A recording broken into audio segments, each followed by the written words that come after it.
And welcome to Part Time Nerd with me, your host, Alan. And joining me, someone who's very near and dear to the movie that we watched today, Mr. Barbara Gordon. How are you doing today, sir?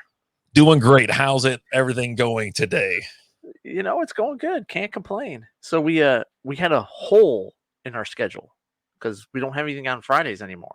Mhm. And so we were talking the other night and was like, man, we got nothing on Friday. You're like, no, that's not going to work. We're going to find something. And then we came across Batman Beyond, The Return of the Joker. Animated movie came out. You know what? Normally I have that, and I just for some reason didn't pull it this time. I don't know what the heck I'm doing here. But I mean, your two starring voices, Kevin Conroy and Mark Hamill. Hamill is the Joker. Kevin Conroy is Bruce Wayne.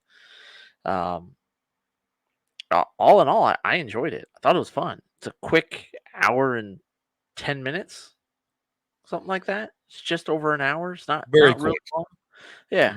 Um, a lot of things happen. A lot of action happens. You got the thing I like with a lot of these animated things is you're getting different takes on stories, right? Like this is a completely different take on kind of the Batman mythos, so to say. We'll kind of get it. What the Batman Beyond is. Terry McGinnis is the new Batman. Bruce Wayne. He's an old man walking around with a cane, and he's got his dog next to him, and he's essentially Alfred at this point in time, right? You know. But yeah. So what are some of your thoughts? What are you thinking? What do you got? It was great, to be honest with you. Yeah. So initial release date, December 12th, 2000. So we're looking at quite some 20 time years. has passed. Let me give you the IMDb 7.8%, 7.8 out of 10. Rotten Tomatoes, 91%. And then I think Common Sense or something like that is 3 out of 5. 81% of Google users like this. So it obviously it hit the mark for a lot of people. And yeah, you mentioned it. The legendary Kevin Conroy and Mark Hamill are back. Mark Hamill's a fantastic Joker. His voice, his range, he's got it. You have Harley Quinn in here. You have Harley Quinn's granddaughters, Dee Dee. But yeah, I mean, ultimately, I sat there and watched it. I had no problem sitting there. I'm starting to love these movies that we're doing because all these DC animation, movies, anything is all on HBO Max now. The entire catalog's there. You can go and watch all these things on demand, which makes them even easier and just get there and sit your butt down for about an hour and 15 minutes. Yeah, makes that whatever I'm paying a month worth it for the Mhm. HBO Max. Getting my use out of it with all this DC stuff. But Yeah. essentially, you've got Terry McGinnis. He's the new Batman, different suit and things like that. A lot um, more technology involved with this than your original Batman. That's what I'm He had trying to find out gadgets and stuff like because I'm trying to find out the year this was going on because there's flying cars, there's lasers shooting out of from space. It's futuristic. I mean, I assume it's like 2050 or something like that. I was actually about to try to figure it out, but then we were like, screw it, let's just go. right. Um, but yeah, I'm trying to find the year it would be set in because it's very futuristic. He's flying around. He's Yeah. got boosters and jets on it coming out of there. Um, and the big question was, and you're trying to figure out, Bruce Wayne's old. Yep. Joker's got to be, even he said, McGinnis says it, and he goes, was he in the 80s? And he's Yeah. out there moving around like a spry young fella. And then, at the end, you figure out what exactly is going on. And I never knew this, Alan. I never did. But we've been seeing it on DC Titans. We've seen it in other things. And it was mentioned again. Bruce Wayne is finding these damaged kids, training them. There's a guy that screws loose and stuff like that. And it was brought up again, but this time it was the Joker. The Joker got a hold of Tim Drake. Tim Drake, right? Tim Drake. It was Tim Drake. Yeah, Tim Drake was the Robin in this one. Mm-hmm. He got a hold of him, trapped him, and then just brainwashed the absolute F out of him. So he turned. Go ahead. Found out everything that Tim knows. Found out Bruce Wayne, just everything. Found it all out and hit him with that Joker toxin, and he was essentially a mini Joker. They call him JJ. Joker Jr. He was creepy too, man, with that laugh. I mean, I was like watching that thing. I'm like, if something like that was going on around me, I don't know what, I'd just leave the house. Like I would never come. I'm like, dude, there's no effing way. There's like this 3 foot tall crazy looking Joker thing that's just like laughing. He won't stop laughing. I'm like, dude, what is going on? But yeah, it was kind of creepy. And that was one thing I noticed. Like, he definitely looked younger when he was the Joker version versus when he was Robin.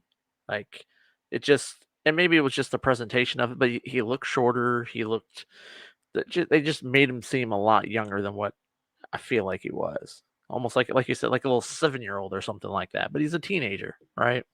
Yeah, and Tim Drake is they already portray him very small anyways. But now you're talking, yeah, you took like a foot off of him and you made him, regress him back to like a 10-year-old or 8-year-old, something like that. Again, I'm telling you right now, I'm gonna find me a Barbara Gordon. I'm gonna that one from DC Titans. I'm gonna go meet her at the next Comic-Con because I'm just Batgirl and Barbara Gordon are just doing it for me these days. I've noticed. It was good to see her. It tells the story. Obviously, she's in it as Batgirl. She's current day as well. She's old. Everybody's old, right? But when they go back, Commissioner Gordon, and when they go back and tell the stories, her and Batman are flying around, and that they see this firsthand. But I'm really enjoying her character. I'm also enjoying her character in DC Titans. So, just watching more and more of these stories, these movies, these shorts, it's just reigniting a love for Batman, and not just Batman, but all the characters around it. We've talked about Batman Returns, and dude, you love Catwoman, you love the Penguin, and so you're getting more characters in that little gang. I forgot what the gang was called, but they had some Jokers. The what? The Jokers. That's right. Okay, I'm sorry. And they, I was like, all right, I was in. I thought it was great, and it was like you said, it was very short. It was an easy watch, and I did enjoy it. Yeah, and it's the big thing with this was Joker. We said he kidnapped Tim Drake, does all that, but what he did when he had him was he implanted essentially his consciousness into his head, and nobody knew. And he just throughout the years Tim would go to sleep, and the Joker would take over. And it just started to become more and more random throughout the years, and that's why you had the younger version of the Joker. But I thought one thing that was weird was they kind of almost portrayed Barbara as the same age as Bruce, because you're seeing her and she's really old, and Bruce is really old. She's supposed to be younger, but in this, it really or she's just rough life, right? Just Being a police officer, being commissioner, and obviously in Gotham will put some years on you, but they made it seem like they were pretty close in age. Yeah, Bruce is walking around with a cane. She's not walking around with a cane, but I guess when you get so old enough, 10 different, a year and 10 years difference or 15 years difference is not that big of a deal.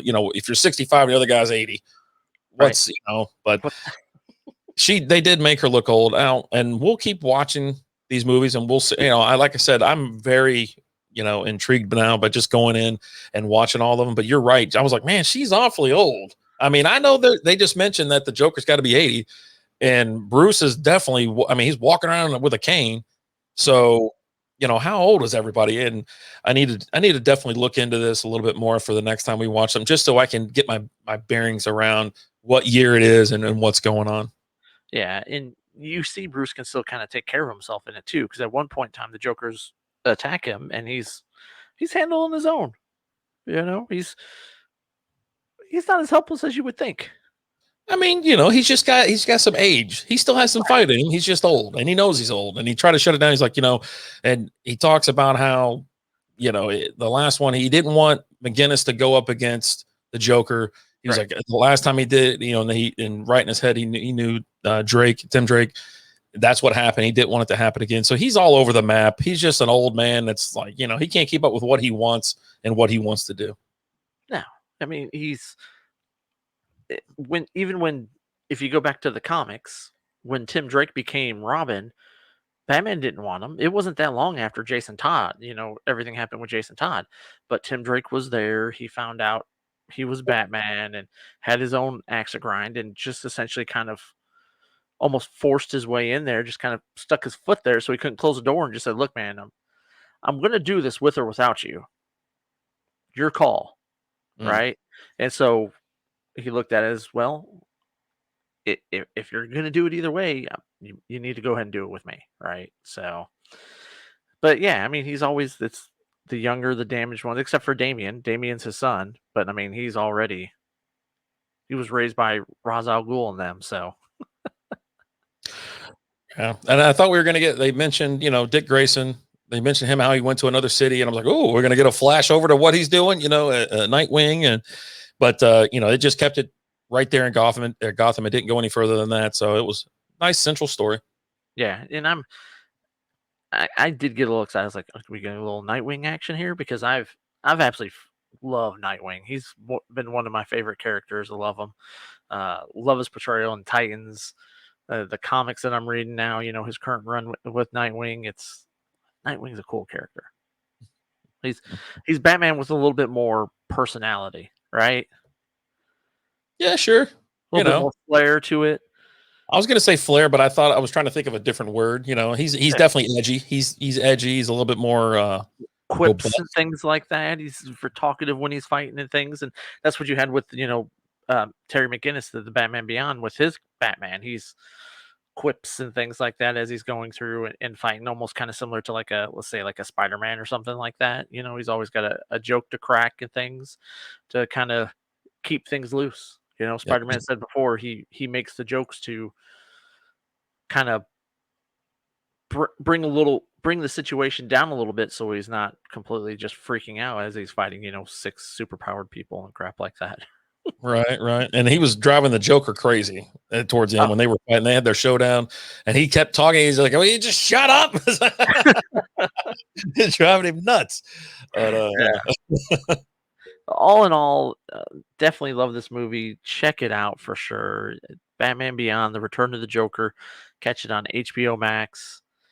Again, it's a real quick, just over an hour watch. Real short, but it doesn't feel like it's short. It goes by quick, but it's a good watch. You got anything else for us? Nope. Go check it out. Go check it out. And guys, make sure you like, subscribe, share, all that fun stuff. Got anything you want us to watch? Go ahead and shoot me over an email, parttimenerdpodcast@gmail.com. Leave in the comments. Until next time, deuces.